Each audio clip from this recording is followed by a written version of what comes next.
ერთი რამ შეიძლება ძალიან ცხადად ითქვას, რომ მიუხედავად იმისა, რომ ინფორმაცია ვრცელდება სხვადასხვა მართლაც თქვენც თქვით ამ ინფორმაციის შესახებ, არის მოსაზრება, რომ შესაძლოა ამერიკის შეერთებულ შტატებში ვიზიტს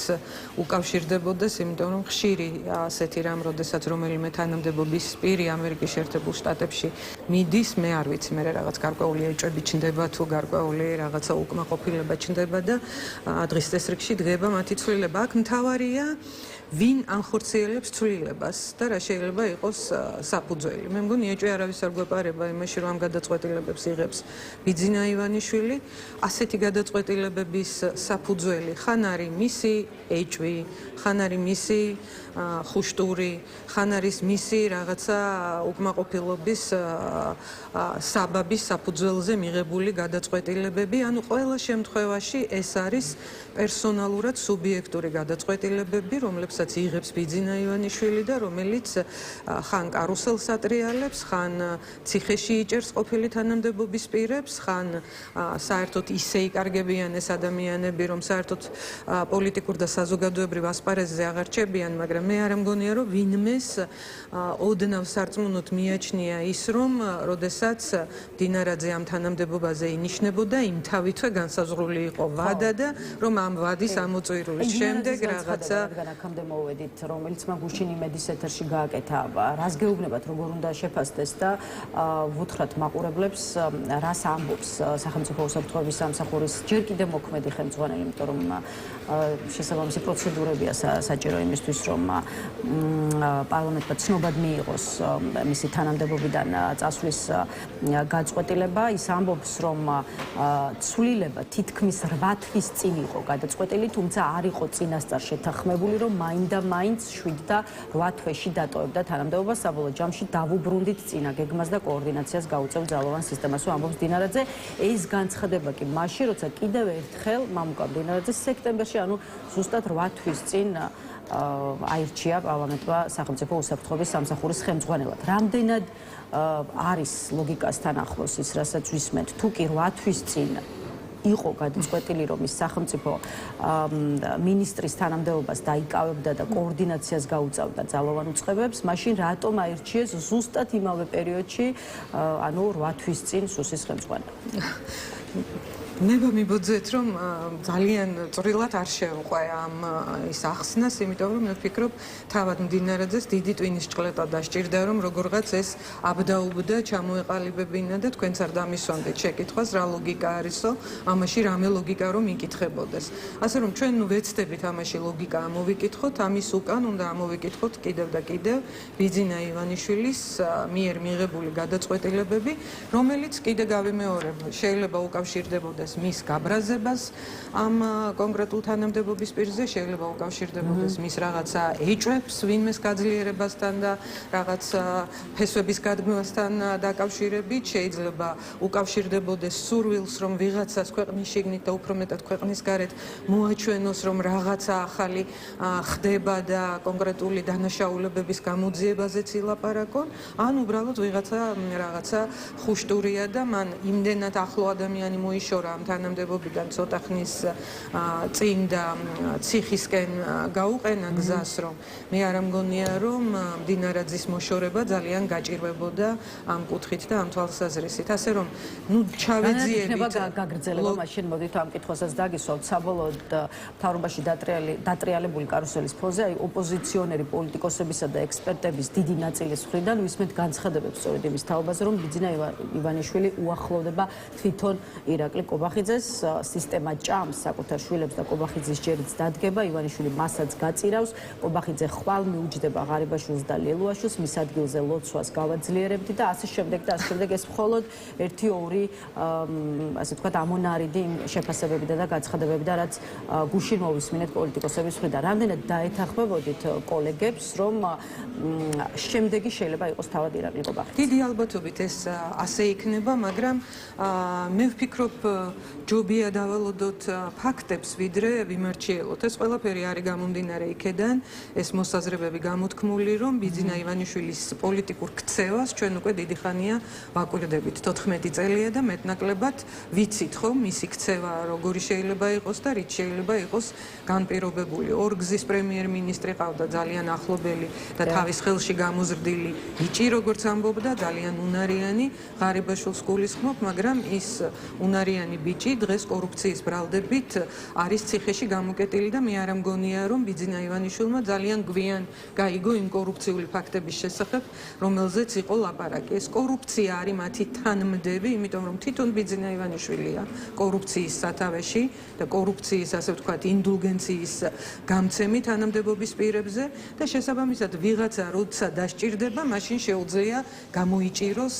ამ ბრალდებით და რაღაცა დროს მას დასჭირდა წინამორბედების შეცვლა და რაღაცა დროს მას აუცილებლად დასჭირდება. თუ ჩვენ დავინახავთ იმ ტენდენციას, რომ ბიძინა ივანიშვილმა დაინახა, რომ ვერც ორბანმა უშველა, ორბანმა საკუთარ თავს ვერ უშველა, ის ხისტი პოლიტიკა, რომელიც ამ ხნის განმავლობაში იყო ევროპული საზოგადოების მიმართ, ამერიკის შეერთებული შტატების მიმართ, მაინც და მაინც არ გამოდგა გამართლებული და მან თავი ვერც სანქციებისაგან დაიცვა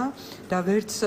საძალაუფლებო გარანტიები შეიქმნა, მას შესაძლოა დღეს ჭირდებოდეს გარკვეული, ეგრეთ წოდებული რბილი ხაზის განვითარება და ამ რბილი ხაზისთვის კობახიძე ნამდვილად არ გამოდგება, იმიტომ რომ კობახიძეს გააკეთებინა ყველა სიბინძურე ამ ქვეყანაში, რა სიბინძურეც შეიძლება არსებობდეს პოლიტიკური თვალსაზრისით. აქედან გამომდინარე, მე არ გამოვრიცხავ ნამდვილად, რომ კობახიძემ წაიღოს ეს ამ პერიოდის ყველა სიმძიმე, შეაწმინდოს მას ხელები და ვიღაცამ სცადოს, ბიძინა ივანიშვილმა ვიღაცის მეშვეობით სცადოს თითქოს რაღაცა ახალი ფურცლიდან, სუფთა ფურცლიდან დაწყება. თუმცა მე არ მგონია, რომ ეს ტრიუკები, რომელსაც ის აქტიურად იყენებდა ამდენი წლის განმავლობაში, ვინმესთვის სატყუ არა აღმოჩნდეს, იმიტომ რომ არც კობახიძე არ ამის განსაზღვრელი ამ ქვეყანაში, არც მდინარაძე, არც მანამდე ღარიბაშვილი ყოფილა და არც რომელიმე თანამდებობის პირი, ჩვენ ყველანი ხედავთ ამას. აი დრო აჩვენებს დაიწყება თუ არა ახალი ფურცელი ქართული ოცნების ისტორიაში, იქამდე ის ფურცლებიც რომ შევაფასოთ, რომელიც მართლმა პარტიამ უკვე დაწერა, მე თვითონ რომ აი 2 დღის წინ გავხდა 14 წელი, რაც ქართული ოცნება ოფიციალურად დარეგისტრირდა როგორც პოლიტიკური პარტია, შესაბამისად აი ესე ვთქვათ, შემაჯამებელი სახელი რომ დაარქვათ ქართული ოცნების 14 წელიწადს და მე უკვე ოპოზიციურ ალიანსში მიმდინარე პროცესებზეც მინდა რომ მოვასწროთ საუბარი. ვიდრე გვიპასუხებთ ქართულ ფიქრი, აი მაყურებლებსაც მინდა უთხრათ და თქვენც გეტყვით, თავად მართველი პარტია როგორ აფასებს ქართული ოცნების 14 წლიანი მმართველობის ძირითად მიღწევებს, მშვიდობა, ეკონომიკური სტაბილურობა, სახელმწიფოს და მოსახლეობის ინტერესების ხელშეუხებლობა, ქართული ეკლესიის, ჩვენი ტრადიციების, კულტურის დაცვა, აი ეს არის ქართული ოცნების 14 წლიანი პოლიტიკის შედეგიო, ასე ამბობენ მმართველ პარტიაში. ხო, აი თქვენი შეფასება როგორია, რა მოგვიტანა ქართულმა ოცნებამ მისი მმართველობის 14 წელიწადში? მე ვფიქრობ, როდესაც ჩვენ აი ამ სკანდალურ გადანაცვლებებზე, თუნდაც თანამდებობრივ გადანაცვლებებზე ვლაპარაკობთ და ძალიან ბევრ დროს უთმობთ ამ ყველაფერს. ალბათ დრო სჯობს დაუთმოთ იმას, ბიძინა ივანიშვილის ხელისუფლებაში ყოფნის პერიოდმა მართლაც რეალურად რა მოიტანა. ისინი ლაპარაკობენ ეკონომიკურ სტაბილურობაზე. ეკონომიკური სტაბილურობა თუ ქვია იმას, რომ ფასები კატასტროფულად გაიზარდა და გუშინ რისი ყიდვაც შეიძლებოდა, იმის ყიდვა პრაქტიკულად საშუალო შემოსავლების მქონე ადამიანებსაც კი აღარ შეუძლიათ. თუ ქვეყნის გაძლიერება და მშვიდობიანი პროცესი ქვია იმას, რომ ამ ქვეყნიდან ახალგაზრდები უპერსპექტივობის გამო გარბიან და უკვე ასეულ ათასობით ადამიანი ტოვებს პრაქტიკულად ყოველთვიურად საქართველოს. ჩვენ ვნახეთ, რომ 27,000-ზე მეტი ბავშვი ტოვებს სასწავლო პროცესს და მშობლებთან ერთად მიემგზავრება საზღვარგარეთ და ეს ნიშნავს, ნიშნავს უკვე ხანგრძლივ ემიგრაციაში წასვლას, იმიტომ რომ ემიგრაციაში წასული ბავშვი ნიშნავს იმას, რომ სკოლა მან სხვაგან უნდა დაამთავროს და ის საერთოდ დაბრუნდება და მისი ოჯახი უკან თუ არ დაბრუნდება, ეს ძალიან დიდი კითხვის ნიშნის ქვეშ დგება. როგორ უბრუნდება ენა საერთოდ ქართულ ოცნებას, როდესაც კრიმინოგენული სიტუაცია ასე მძიმეა. პრაქტიკულად დღე არ გაივლის, რომ ჩვენ უმძიმესი ძალადობის შემთხვევა, უმძიმესი, ასე ვთქვათ, კრიმინალური შემთხვევა არ მოვისმინოთ, არ ვნახოთ, არ დავიზაფროთ ამითი. თუ მშვიდობა და სიმშვიდე ქვია იმას, რასაც ჩვენ ვხედავთ დღეს ძიუშენის აი ამ სინდრომთან დაკავშირებული მშობლების პრობლემის გამო, თუ სიმშვიდე და მშვიდობა ქვია იმას, რომ ჩვენ განათლების სისტემაში რა ქარცეცხლით დავატრიალებთ და საერთოდ გაუგებარი სიტუაცია შევქმნით აბიტურიენტებისთვისაც, მათი მშობლებისთვისაც, აღარაფერს ლაპარაკობ იმაზე, რომ უამრავი ბავშვი და ოჯახი დატანჯულია იმით, რომ წლების განმავლობაში ისინი საკუთარ სასკოლო შენობებში ვეღარ სწავლობენ, ვიღაცების უპასუხისმგებლობის გამო, ვიღაცების კორუფციული ინტერესების გამო და ქალაქში უდიდესი მანძილის გავლა უწევთ ამ საცობების პირობებში და სოფლებში ასევე კილომეტრობით მანძილის გავლა უწევთ, რომ სხვა სკოლაში მივიდნენ და იყვნენ როგორც მდგმურები და არასრულფასოვანი მოწაფეები, რომლებიც სრულფასოვან განათლებას ვერ იღებენ. თუ ქვეყანა არ არის მომავალზე ორიენტირებული, თუ ქვეყანა არ არის ახალი თაობის ძალიან მყარად ჩამოყალიბების საფუძვლების შემქმნელი, როგორც ეკონომიკური, ისე სტაბილურობის თვალსაზრისით, ამ ქვეყანას მომავალი არ აქვს. ბიძინა ივანიშვილმა და ქართულმა ოცნებამ მხოლოდ საკუთარი მდგომარეობისთვის იფიქრეს და იყვნენ ძალაუფლებაში ამ ხნის განმავლობაში და ის კორუფციული სქემები სხვაზე არაფერზე არ მეტყველებს. და როდესაც ეკლესიაზე ლაპარაკობენ, მოდი ნუ დაგვავიწყდება გელათი, რა დამართეს გელათს, აი აგერ ბოლნისის სიონში რა უცნაური ამბავი ხდება, რასაც ხედავთ ჩვენ, რომ ძალიან მძიმე სანგრევის საშუალებით ხდება ამ უძველეს ქრისტიანულ ტაძარში იატაკის აყრა, როგორი აუცილებლობაც არ უნდა იყოს, თუმცა რა აუცილებლობა იყო, მაინც და მაინც ამისი, ასე ვთქვათ, დიდად დამამტკიცებელი საბუთებიც მაინც და მაინც არ არსებობს და ვერ აუხსნეს ეს საზოგადოებას და მათი ეკლესიისადმი ზრუნვა იქნებოდა ის, რომ მოახლოებულია სინოდის სხდომა და ისინი არ ჩაერიონ ამაში, იმიტომ რომ ყველა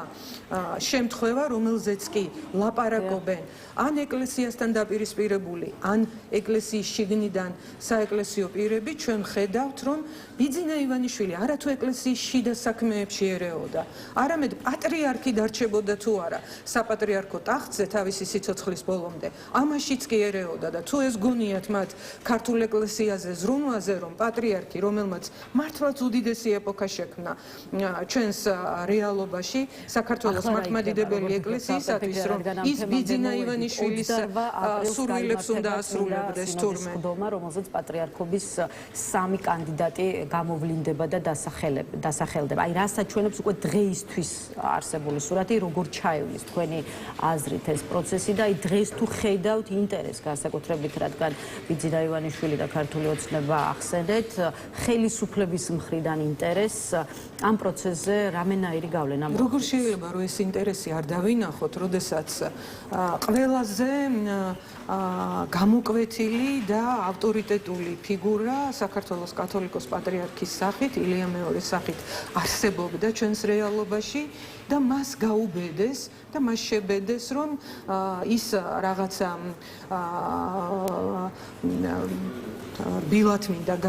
რომ თქვა იმ რაღაცა სუსისკრეფსებითა თუ რაღაცა მთელი ამ